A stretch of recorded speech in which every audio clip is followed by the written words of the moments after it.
ऐसे संसाधन क्या कहलाते हैं? संभावी संसाधन कहलाते हैं कि पर्याप्त मात्रा में हमारे पास क्या है? संभावना है। ठीक, ये संसाधन उपलब्ध है, बस क्या है?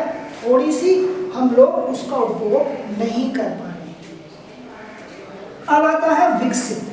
विकसित का मतलब ये होता है जब हम उसके रूप, उसकी मात्रा से पर्याप्त मात्रा में क्या होते हैं? परिचित होते हैं, पूर्ण रूप से परिचित होते हैं। तो ऐसे संसाधन क्या कहलाते हैं? विकसित संसाधन कहलाते हैं, जिसकी मात्रा, जिसका आकार ठीक हमें पता होता है। तो ऐसे संसाधन क्या कहलाते हैं? विकसित संसाधन कहलाते हैं। समझेंगे कि वे संसाधन जिनका सर्वेक्षण किया जा चुका है, जिसके विषय में पता या ज्ञात किया जा चुका है और उसके उपयोग की गुणवत्ता और मात्रा निर्धारित की जा चुकी है, यानी उसका कितनी मात्रा है और किस प्रकार से उपभोग करना है, वो विकसित संसाधन कहलाते हैं।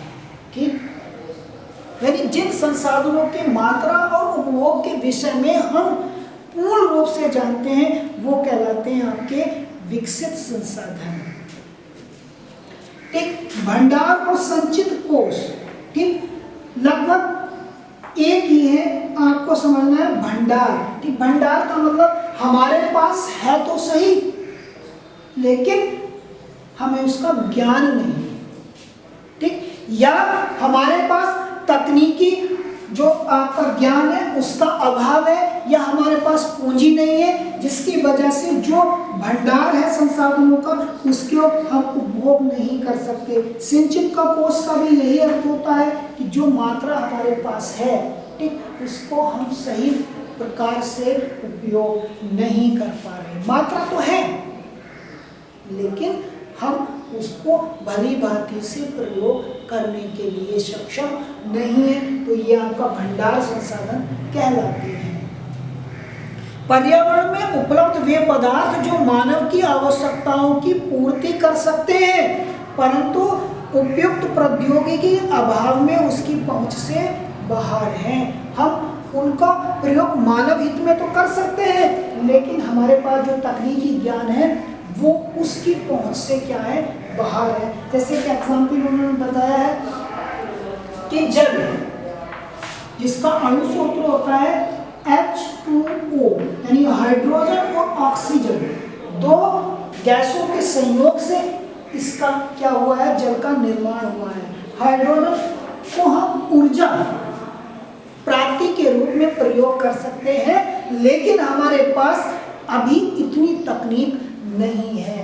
तो ऐसे संसाधन क्या कहलाते हैं? भंडार संसाधन। ठीक, और संचित कोष संसाधन, संचित का मतलब होता है इकट्ठा, और भंडार का मतलब भी इकट्ठा ही होता है। संचित कोष तो है, लेकिन उपयुक्त तकनीक के अभाव में हम लोग उसका प्रयोग नहीं कर पा रहे हैं।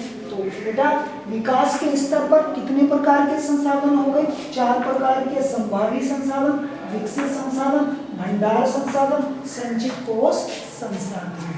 ठीक, अब आगे आपको समझना है संसाधनों का विकास, क्योंकि आपके चैप्टर का नाम है संसाधन एवं विकास। तो संसाधन यहाँ हमने पूरी तरह से आपको बता दिया। अब संसाधनों का किस प्रकार से विकास किया जा सकता है, या संसाधन किस प्रकार मानव विकास में सहयोग कर सकते हैं, क्योंकि औद्योगिक विकास बिना संसाधनों के संभव नहीं है। कोई भी मानव अपना विकास या राष्ट्र अपना विकास करना चाहे तो बिना संसाधनों के अभाव में या बिना संसाधनों के उसका विकास संभव नहीं है। संसाधनों का विकास,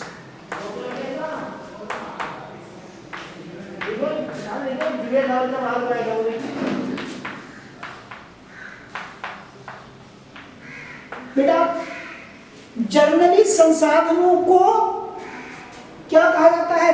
प्रकृति की देन माना जाता है। ठीक, और जब प्रकृति की देन होता है तो मानव उसको अविवेकपूर्ण तरीके से क्या करता है? उपयोग करता है। क्यों? क्योंकि उसके बदले में उसको कोई खर्च, कोई धन, कोई शुल्क देना नहीं पड़ता। एक एग्जाम्पल आप अपने परिवेश में देखेंगे कि गांव में आप जाइए तो गांव में घर घर में क्या है? समरसेबिल लगा हुआ है। समरसेबल के द्वारा वो जमीन से क्या निकालते हैं, जल निकालते हैं, पानी निकालते हैं। लेकिन मैंने कई बार, और आपने भी ये देखा होगा, जो ग्रामीण परिवेश में रहते हैं वो लोग क्या करते हैं, अपने पशुओं को नहलाने के लिए, पानी पिलाने के लिए क्या करते हैं, उस समरसेबल का उपयोग करते हैं। ठीक, समरसेबल चला देते हैं बेटा, और अपने पशुओं को लाने ले जाने का कार्य करते रहते हैं। क्यों?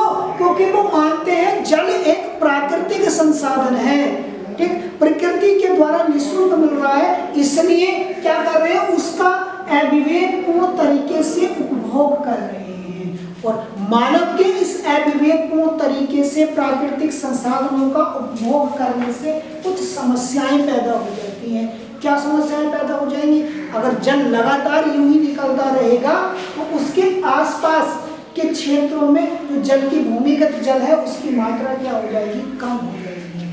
और जल की मात्रा कम होने से आने वाली पीढ़ी के सामने क्या हो जाएगा, जल का संकट पैदा हो जाएगा। तो मानव संसाधनों को प्रकृति की देन मानता है, इसलिए अविवेकपूर्ण तरीके से उनका दोहन करता है। और अविवेकपूर्ण तरीके से दोहन करने से कुछ लोगों के पास तो बहुत बड़ी मात्रा में या पर्याप्त मात्रा में संसाधन होते हैं, और कुछ लोग ऐसा होता है, समाज का कुछ वर्ग ऐसा होता है जो इन संसाधनों से क्या रह जाता है, वंचित रह जाता है। ठीक, और इससे एक असमानता पैदा हो जाती है कि समाज का एक वर्ग तो बहुत तेजी के साथ इनका उपभोग करता रहता है, और समाज का एक वर्ग इस संसाधनों के उपभोग से वंचित है। और इन दोनों को क्या, इन दोनों को एक प्रकार से क्या किया जाए, विवेकपूर्ण तरीके से उपभोग किया जाए, और इसी को क्या कहते हैं, इसी को विकास कहते हैं।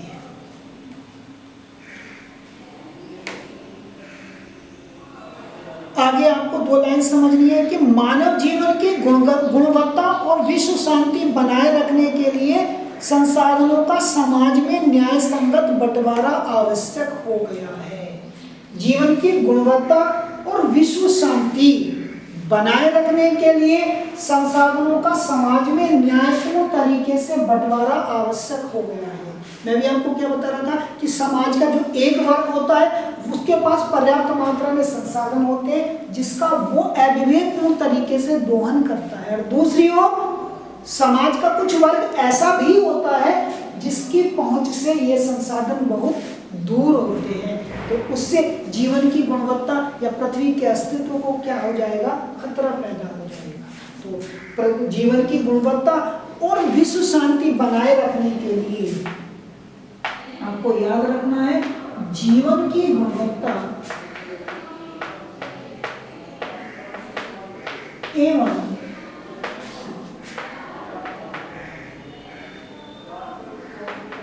विश्व शांति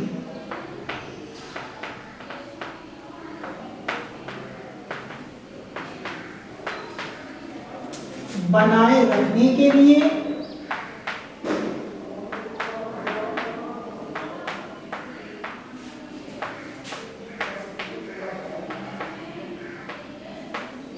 संसाधनों का न्यायपूर्ण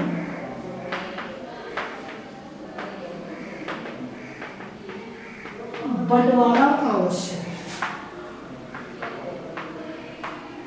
जिससे आने वाली पीढ़ी के आगे कोई समस्या पैदा ना हो। तो ये बहुत जरूरी है।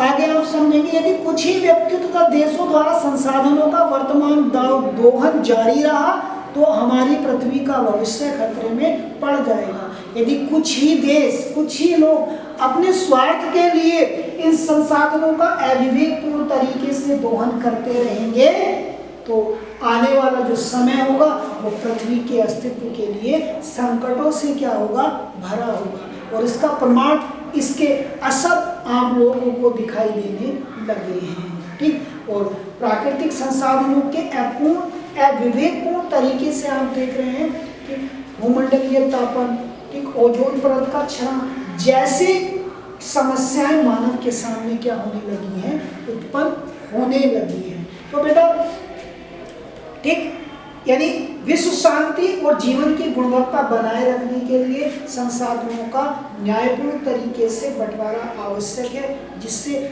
इसके द्वारा सभी मानव जाति को क्या किया जा सके, जीवन को संभव बनाया जा सके। आगे की घटना या आगे की चर्चा हम लोग अगली